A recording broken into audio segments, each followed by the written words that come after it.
So hello YouTube, hello Lord of the Ring fans, and welcome to one more video from Glaurung. That video will be not about a game session. In that video I would like to talk about some rules and special things which is many players, and I'm among them as well, not really good understand from the beginning. There is some rules in this game that can confuse the people, and I take 5 of the rules, which one I think they mostly confuse the people, and I try to explain how they work. Probably I am also wrong about that, and it would be cool if we all together can look on that rules and see, understand how it works really, and how it affect the game, and how they do it, as I think is how to do it properly. Yeah. Okay. And the first one is very important, is when reveal effect and then search effect. Let's say during the staging you got the treachery card which can get search. Sorry. Let's say that. So you get the card who gets search. And many players, when they get card with search, they see the card get search, they discard the card and plays another card. But actually that is the wrong technically. When the cards come into play, especially treachery, coming in the staging area, it's supposed to be resolved. The card is resolving now. So you resolve the when reveal effect, and only after that you discard the card. Same for the search. You resolve the search effect, it means you must open the next card, resolve a when reveal effect, and only after that you will discard that card to bring the search or something. And if anyhow the next card have search and the next card has some effect, when reveal effect will bring in another card, this card will still in the play until all this card will resolve. And then when all this card is resolving, this card is going away. It's very important sometimes, because sometimes some effect can set the top treachery card and counter discard pile, which can target that card, but that card is still there during of revealing. You understand what I mean? This is very important. It's very important for the and now especially in the nightmare mode, in the new encounter decks with a lot of cards coming, with a lot of effects coming. This is very important to do. Before it was not so important, truly to say. Now is much more important. Same is about the event, which is playing from the player hand. When you play the event, let's set a very good tap. You're playing here. You didn't play in the discard pile. That is wrong. Event should to be resolved before you go into discard pile. So it's coming to the game. Then you tap 2 dwarfs. You shuffle your deck. You discard 5 cards. 1, 2, 3, 4, 5. Then you decide. In that case we have 6, so we can decide for a restore. We put a restore, for example, in play. We discard those cards, and now a very good tails going to discard pile. That's how it works. So we will play it like that. Play a very good tail, so we put in discard pile, then play these cards, take a restore, and take this card back. And so we can say, okay, it's not a big deal, but for example, if we have this card on the top, and then we must return some top attachment by some other card, for example, like second breakfast, yeah, second breakfast. And in this case, sometimes it can be completely different. So you must to know how to play the cards and how to play the events. It's very important, very important, in my opinion. I think this is the most important thing in the game, to know the order to play game and how it's going on. Yes. Then about the questing. This is also very funny. How people approach to the questing. Quest phase start. You commit your hierarchy to the quest. Let's say in our case I will commit. Let's say even more different. Let's take the hand. Sneak attack, and get off. Let's set the situation like that. It's a quest phase. I have Gandalf and Sneak Attack in my hand. At the beginning of the quest, all effects, what is the cost called beginning of the quest phase, is happen. After, you have an action window. After that, in that action window, you can do your action. And let's say I play Sneak Attack and play it again in that action window before I commit character to the quest. Then I decide to commit my character to the quest, and I set 2 dwarfs and get to do so. I commit them to the quest, then I will trigger all response, which is can trigger in that case, and then after we come to another action window before we go into the staging. It's very important because if you commit everyone to the quest, just cannot play again after and commit him to the quest again. So it's action before committing to the quest, commit to the quest, and the action again. So it means after that, after when you commit all character to the quest, even you have a chance to play Gandalf by Sneak Attack, you cannot commit him to the quest anymore. He can be there, he can stay there, in any case, the quest phase, but he cannot do nothing. And after that, when you commit everyone to the quest, it's going staging, when you open the card from the encounter deck. And in that phase, the only thing what you can do, you can play response. You can play action. After staging is finished, before you resolve the quest, you again have action window to do something. Deal with some enemies here, or do some action on your, play some cards from your hand. Then you resolve the quest. Compare the threat in the staging area with the willpower, totally character of the quest.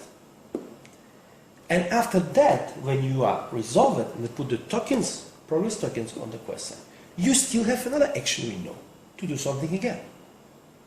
Maybe you want to do something after that. You never know. And then after that, the quest phases end, and Gandalf will go back to my hand. This is very important to understand how it works. Many people, as me, is same. I play like that. Oh, okay. I commit to the quest. Let's say I have a. It's a many mistake. I see like this. I used to play the tracker. When I started to play this game, I was sure there was amazing combo when I used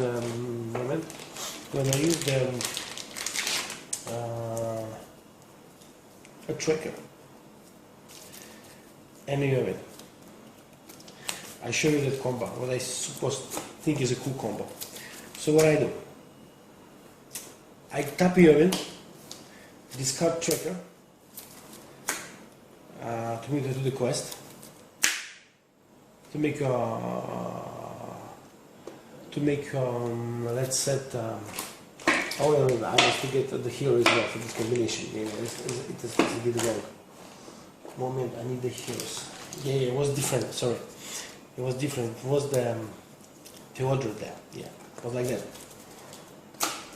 So that was the idea. It's crazy. It's crazy combination. I was sure it's perfectly legal. But of course, it's completely illegal. But when I started to play this game, I thought it was a good combination. Look at what I've done. Let's set we only have 3 resources.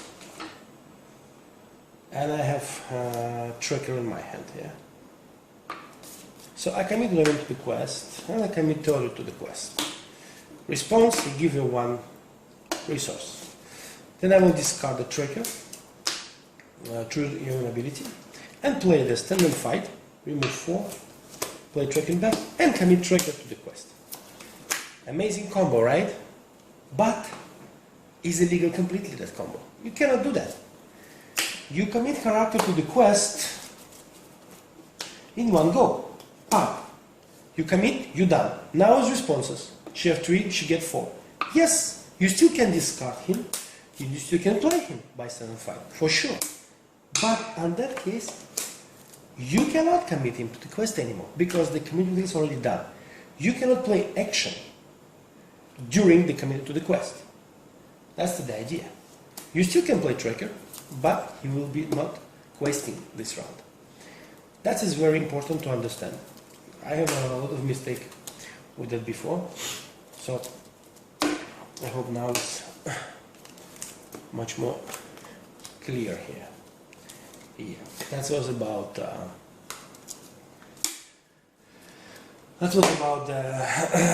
committing character to the quest.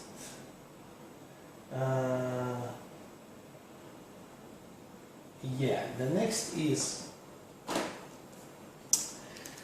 refresh phase. Also very important thing.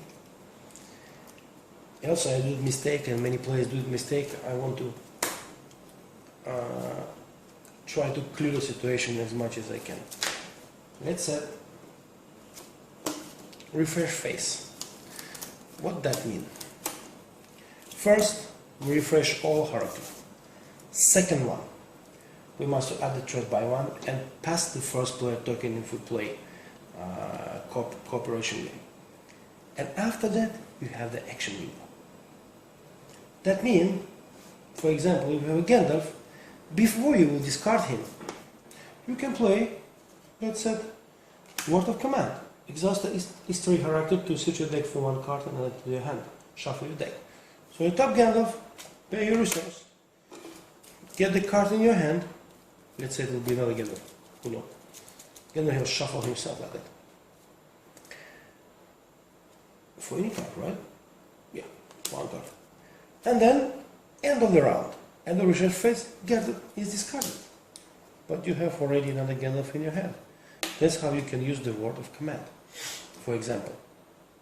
Because many people said, oh, you know, you cannot, you must exhaust history, you must exhaust Gandalf to get the card, it's very difficult, why must you play him to exhaust it, do nothing. True, but then, in the end of refresh phase, you can do that. It's not a problem. Same like a card, let's set Peace and Path. It's a very good card, I used to play it a lot.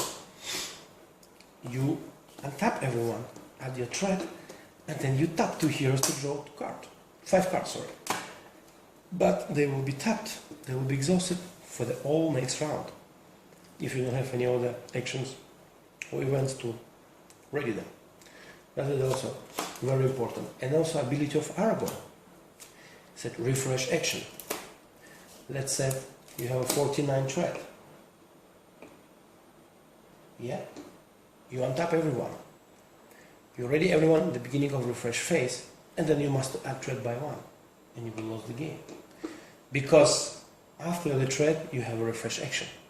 So you must always remember about it, and you must have 48 thread to be able to go to 49 and then raise it to 20 wherever, how much is you're starting to deal with that. Also, very important thing about the refresh phase.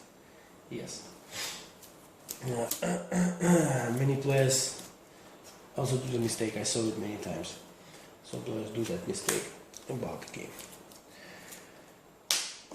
Okay, and the last thing what we need to talk about is the combat and shadow cards. Let's say we have a combat and we have 3 enemy fighting with us. We deal on the shadow cards, 30, 21, 1. And when resolving the combat, we flip the shadow card. And the shadow cards, with this flip over, should to stay on enemy until of the end of the combat. Then only in the end of the combat, when all the battles is resolved, you discard them in the discard pile. Many players do this way. Open the shadow card, resolve it, and straight away discard it. And another one. In some quests, it doesn't really matter, it's not the point. But in some other quests, the order of encounter pile sometimes can be very important. So, then it will sound like a cheating. And I suggest to play all the time the same. Because if you play always by the rules and do it the same things, you will be never confused. When you play the game, it doesn't matter which quest, because you know the rules, you do it like that and you do it like this. For me, it's quite easy. When I make a refresh, I do like this. 1, 2, 3, pam. Action, no, draw, resources. I'm ready for the next round. I'm not confused. I'm always okay. Easy. Same here. flip, flip, flip. Combat is finished, you take all the card and discard it. That's it. Easy. And you will never confuse about it. That's some things what I'd like to share with you, and if I'm wrong somewhere, I think it would be cool to tell me about that. And sure, I will record now a couple of new videos with the new quests, with new decks, and I'm just waiting for the tomorrow I must get my post delivery of the Emmenmuil, Dead Marshes, and return to the Mirkwood Nightmare mod. And I cannot wait to play that. Thank you for watching. Cheers.